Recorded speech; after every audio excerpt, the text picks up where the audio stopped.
See that right there? Dungeons and Dragons. That's what we're talking about. Actually, we're talking Guildmasters Guide to Ravnica. This is a review on the book. Here's the very interesting part.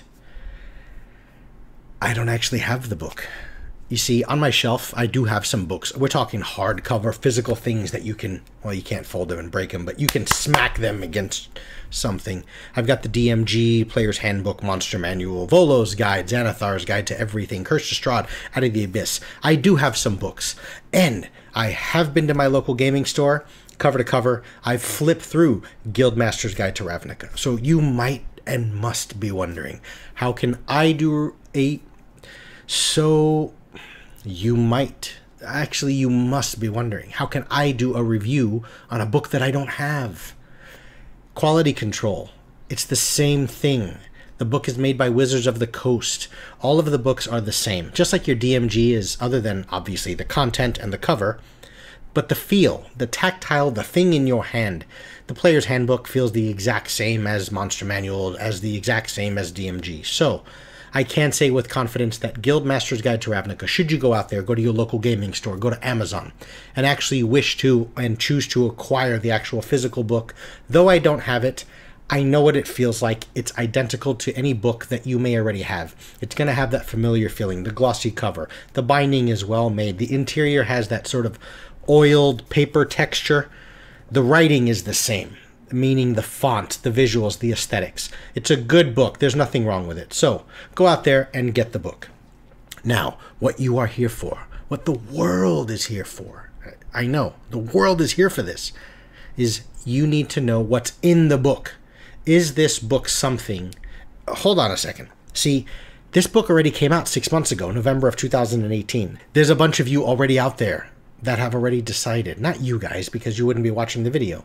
You've already decided if this book is a good fit for you. But for those that are on the fence, or perhaps those that are just sort of revisiting and want to know a little more about this wonderful campaign setting for 5th edition D&D called Guildmasters Guide to Ravnica, I hope that this video can inform you and help you make a better decision as to whether or not this book and this content, this world, is going to be a fit for you and your gaming group. Let's get over to D&D Beyond. That is where I have all of the content. I have all of Wizards of the Coast books on D&D Beyond. So that is the interface that I'm going to use to show you and break down what's within those pages. What you see on screen, while aesthetically they may be laid out differently, some of the columns might have shifted over. Word for word, the content, everything that's on screen is what you'll get within the book. And I've already told you, the book itself, it feels good. It feels just like your Player's Handbook. So, outstanding book. I'll reveal my hand to you right now. This is a wonderful campaign setting. Go out there and get it. Now let me tell you why. There is some cover art, beautiful cover, of showing you what is on the cover of the book, hence cover art. You have a welcome page.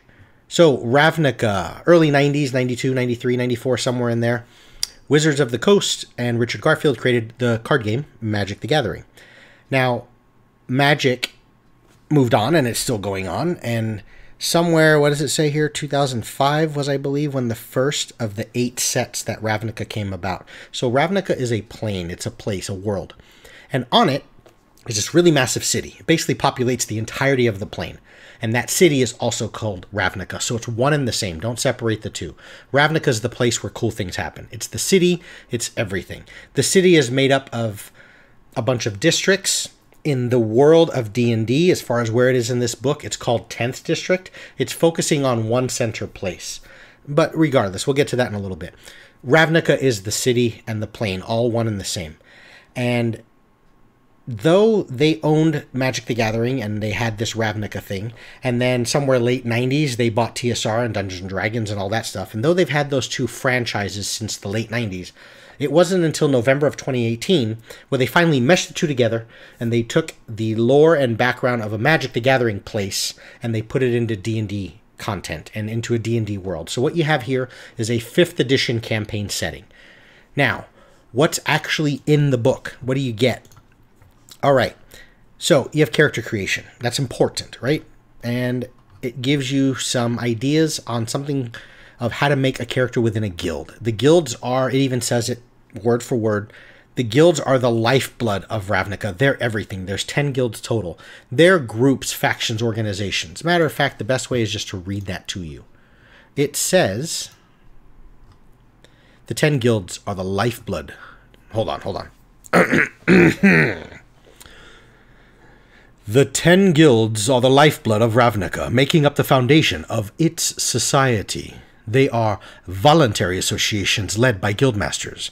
But that's the extent of their resemblance to the craft and merchant guilds found on most Dungeons & Dragons worlds.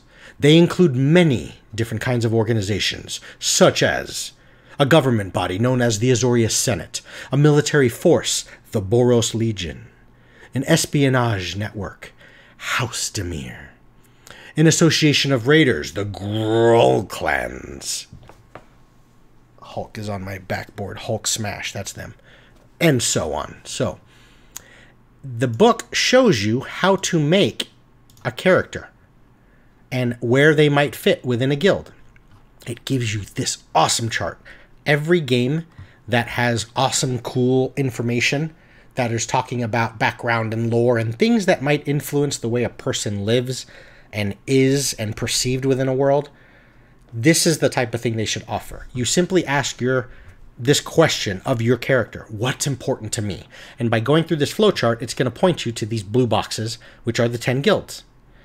And I think that's a wonderful thing because what it does is it takes awesome content and story and it starts to funnel it towards the all-important path of what can I be in this world.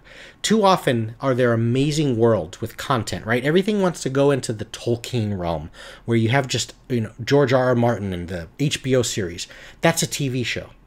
Okay, that's a book. Tolkien created a book and now it's, it's a film, a movie franchise. So too often do you have these awesome stories and just a cool place and a cool world, but from a gameplay, writing something down on your character sheet, mechanical math number point of view, it's hard to figure out where your character fits in or how. And I feel like any game when it's a world, okay, we're not reading just a world building inspiration. We're reading an actual physical book that you're supposed to use as the background for an entire campaign or an adventure. So it needs to help you and inform you as to how to make a character within this thing so you fit in. And this does a wonderful job of that. As I said, you can look through the questionnaire. You can roll randomly. The DM can say, hey, we're going to create a party of mad scientists. Cool. You might want to make some Simic and Izzet guild members. You want to create all nothing but chaos. You want to just destroy everything. Cool. The Gruul might be a fit for you, or maybe Rakdos is a fit for you. It starts to inform you as to what guild you want to look into. So from a player's point of view, you can learn and study about that. But from a dungeon master point of view, you can start to say, okay, let me read about the Gruul. Who opposes them? That automatically starts to give you information as to some story arcs of there's going to be a rival in this guild that's opposing the Gruul, and so on and so forth.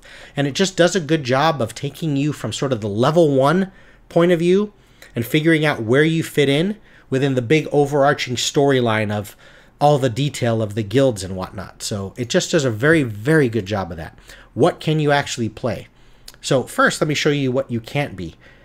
Now, of course, as a DM, you can bring in whatever the hell you want to bring in, right? You can make your own race, do whatever you want to do. But this gives information, to a certain extent as to why this is what exists. And, sometimes it just blatantly says dwarves have not been seen or found on Ravnica, so they're not there. There's no dwarves, there's no dragonborn, no tieflings, no gnomes, no halflings. A lot of the Volo stuff, so there's no lizard folk, there's no Goliaths, there's no Tabaxi, Kenku, stuff like that. So you're like, okay, cool. You told me everything there isn't. What the hell can I be? You can be humans. And what it does is it just gives you some quick paragraphs and sentences as to sort of how they're perceived and what their place is within Ravnica. It gives you some suggestions for names. It does the same for elf. What you will notice is the omission of things such as what's the, do I get +2 to this and +1 to what? And what are their traits? That's because the humans and elves here are basically like they would be in Player's Handbook. So refer to that.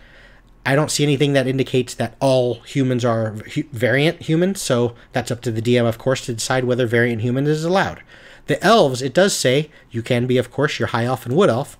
Dark elves, The word drow isn't used on Ravnica, but the Devkaran elves are sometimes called the Elves of Shadow. So you might still look through the player's handbook for the traits and, you know, various things like that, like they have sunlight sensitivity and what do you put their plus, what is it, plus to dex or something like that, and +1 to the other stat, and their traits, but they're perceived and they're known as something else in this world. So that's for humans and elves. What are the new races? These are the 6 things that are here that you can take with you to other worlds. So even if you don't run in this world, these are cool things that maybe you might want to use elsewhere.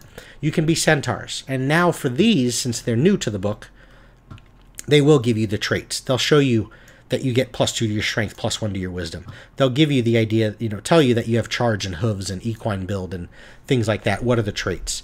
You have goblins. Now, I did look them up. They are the same as far as template-wise and trait-wise as the goblins in Volo's guide, the monstrous races. The same thing. You're going to get the same abilities and traits all the way down to dexterity and constitution are your 2 stats that you'll modify. But whereas in Volo's guide, the goblins were kind of more of a template for some kind of a cool monster. It's what Sam? Yeah, plays in Critical Role, right? He's not the Brave, I think. Here, of course, goblins have a reason why they exist in Ravnica, and it kind of gives you some ideas as to where they might fit in and what guilds and whatnot. So you have goblins that you can be. Now, Loxodon, these are very specific to like Magic the Gathering. They're elephants on 2 feet, generally benevolent, really good at healing and, you know, clerical stuff. Over 7.5 feet tall. They start with natural armor. Just really cool. You've got Minotaurs. It mentions that there is a family line known as the Ordrune clan that has generations of Minotaurs that have attached themselves with the Boros Legion, which is like the military of the city. So, you know, you have that where certain races inherently, based on lore and story that the DM can run with, kind of funnel themselves towards a certain guild. Again, it shows you how just the choice and what you write on your sheet. I wrote Minotaur for race. I'm now being pushed towards, you don't have to, but it just helps kind of guide you towards certain guilds, which is, I think, a good thing, instead of just leaving this cool overarching entity and story, but it doesn't have a good way of closing the gap between where you as level 1 attach to that, okay? And of course, you've got traits for the Minotaurs. You have the Simic hybrids. Here's what they look like. The Simic Combine is one of the guilds, and this is the manifestation of like the living, breathing things that exist within the guilds are the Simic hybrids. The best way to sort of summarize them is this word to me, is adaptation. The Simic are trying to create like this utopia, this perfect world, and by kind of messing with the biological makeup of certain things and meshing various entities together, they create this perfect physical form. Cool story, right? But what it's done is it's manifested itself in, at first level, if you choose to make a Simic hybrid, you get to choose one of the following options. You can have these ray-like fins, which basically give you like a glide slow fall aspect. Maybe you're a nimble climber, so you've got a climbing speed equal to your walking speed. Maybe you're able to breathe air and water. Again, because of just the visuals of, you will actually manifest and be sort of morphed and mutated with these various creature and animal parts, typically amphibian, aquatic type of components. And finally, you have the Vidalcan, who are these like blue caster guys. They're often affiliated with the Izzet League, which are the inventors. So there's your race options. You have 2 new subclasses. There are not any new classes, but you've got 2 subclass options. You have the Order Domain for clerics. Very simply, they represent discipline, as well as devotion to a society or an institution and strict obedience to the laws that govern it. And then you can also play a Circle of Spores Druid, which is kind of starts to touch. I mean, look at this. At 2nd level, you learn the Chill Touch cantrip. The introduction to them: Druids of the Circle of Spores find beauty in decay. They see within mold and other fungi the ability to transform lifeless material into abundant, albeit somewhat strange life. They kind of are inspired by the things that happen over in the Golgari Swarm, which is one of the guilds. So there you have it. Now, when you join a guild membership, you will get some guild spells. It'll mention something like the Dimir, right? Where you've got these new spells, and it tells you that the spells on the Dimir, are added to the spell list of your spellcasting class. So when you join the Dimir, you get these spells. Here's an awesome one. Check this out. Encode Thoughts. It's a cantrip. You put your finger to your head, you put your right foot out, and you shake it all about.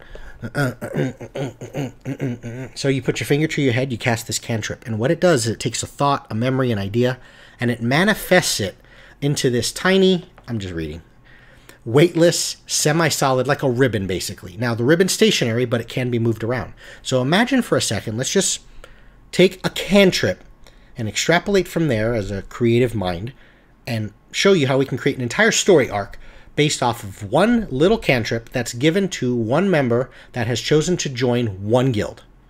Okay, and then just based on that, you'll see that if we start delving into anything else, you've got a wealth of content for what, 25, 30 bucks? So, Encode Thoughts. You're a member of House Dimir. Now, it does mention in the descriptions of the guild and stuff like that when you delve into it, that you may never really know and confirm that here's another member of House Dimir. They're so secretive that you may be getting orders from a doppelganger or some disguised unknown entity, and you never see the face of where things are coming from, right? But you're a member of House Dimir, and the story arc is House Dimir is trying to crumble the Azorius Senate, who's like the lawmakers of the world, like of Ravnica. They're the courts and the lawyers and the enforcers, like within paperwork, that type of thing. And you've got this information that is very incriminating that might cause some dissension among the leadership of the Azorius Senate. And you need to transfer this information to someone else, but you feel like the Azorius is onto you. So you cast Encode Thoughts, you make this ribbon, and you hide it in the Dimir safe house. Think of that information, because what will happen is another member, or someone that has access to the cantrip, will then hold that ribbon, and by casting the spell again, they can receive the message that's upon it. Think of the currency, so what that ribbon is worth.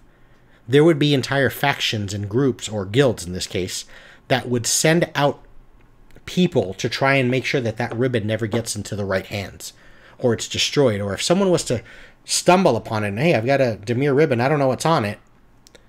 You see where I'm going with that? Is there's so much to go with just because it gives you this kind of cool spell. So that's the type of thing that choosing a guild gives you, is it gives you membership perks. So you get spells, and you'll get bonds and contacts. So you'll get various NPCs that are automatically attached to you, and it kind of gives you those indications of who and what. Renown, that's a really cool thing. One of the things in D&D that we often will always pay attention, we always want that carrot on a stick, right? What are we progressing towards? What are we trying to get? And there's often, you always want more EXP, you want magic items, you want better stats, right? You want your character to grow in power.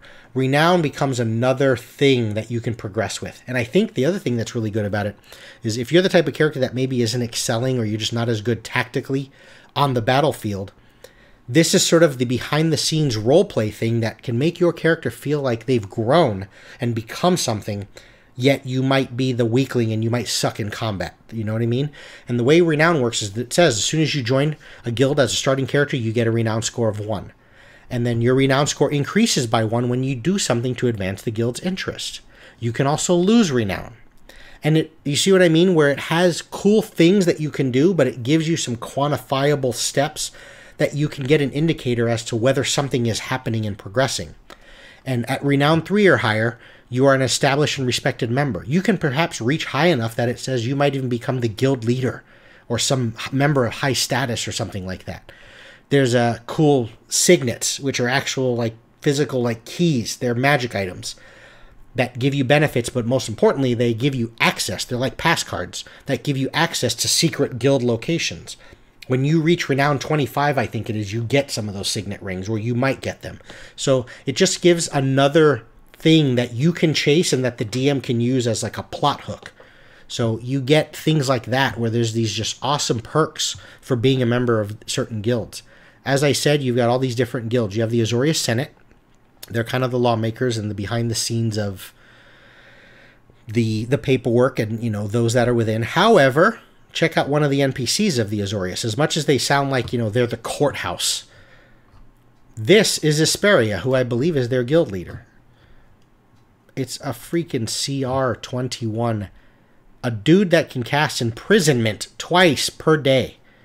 So make no mistake, these guys will get in the thick of it. You know, the Azorius is badass. They're not just politics and paperwork and, you know, stamps and you wrote this on the signature, you know. No, I mean, they're the courts and the law, but, you know, they're backed by some very powerful things. You have the Boros Legion. I believe their leadership is made up of angels. So amazing things. They're very military, law and order from an actual guard, you know, heavy plate mail type of thing. House Tamir, I kind of alluded to that a little bit. They're very secretive. Golgari Swarm, check this out. It just simply says, you might be drawn to the Golgari Swarm if you're drawn to the darker side of nature or the greener side of necromancy. If you're drawn to sinister, creepy, or grim characters. You like elves and druids, but you want to explore an unusual direction. So that's the Golgari. They're sort of embracing nature, both the good and the bad. So within their safe house, there's going to be the corruption and the rot of nature as well that comes from that. The Izzet League, they're inventors and craftsmen and you know, weird. They're a lot more reckless. They're not as weird necessarily, but they're just much more reckless and unpredictable. So really, really fun. They're also led by a 15,000-year-old dragon. That's a good selling point, right? The Orzhov Syndicate, that's an organized crime family. The Cult of Rakdos, these are the weird dudes. Think of like carnies and circus goers and Cirque du Soleil or something like this. But the umbrella above them all is they are all under the influence of a demon. So possessed circus folk. The Selesnya Conclave, they are very good nature people, tree hugger, you know. Very benevolent guild as far as I know. The Simic Combine, they're the ones that those adaptation, looking for the perfect utopia, meshing nature. So you've got a lot of nature in the aspects of Selesnya Conclave, Simic Combine, and Golgari, yet they're so different. Dare I say, comparing it to like, you've got the Zerg, the Protoss, and the Terran. Absolutely different, unique, interesting, but yet, unless you're maybe a high-level pro and you know the difference, but for the average person playing the game, Protoss, Zerg, and Terran all sound equally appealing for depending on your own taste and your own interests, and also viable and balanced in their own way. There isn't one clear cut, you have to do this, otherwise you're going to suck and fail. So for nature, how do you want to play your druid? Golgari, Selesnya Conclave, Simic Combine, they all have their own twists and turns and appeal. Okay, so there's your guilds. Tons of cool information on that. Then you have a city. So it's called 10th District. I believe the lore of Magic the Gathering says that what happened with Ravnica is there were 10 districts. And the 10th district is the one that housed all of the headquarters of the guilds. So what they've done for Ravnica, they've just focused on the main and the whole of 10th District. And within 10th District are 6 precincts. This is like one of those, the 6 sheep, 6 sheep shit, right? There's 6 precincts, and each precinct is said to be the size of a small city.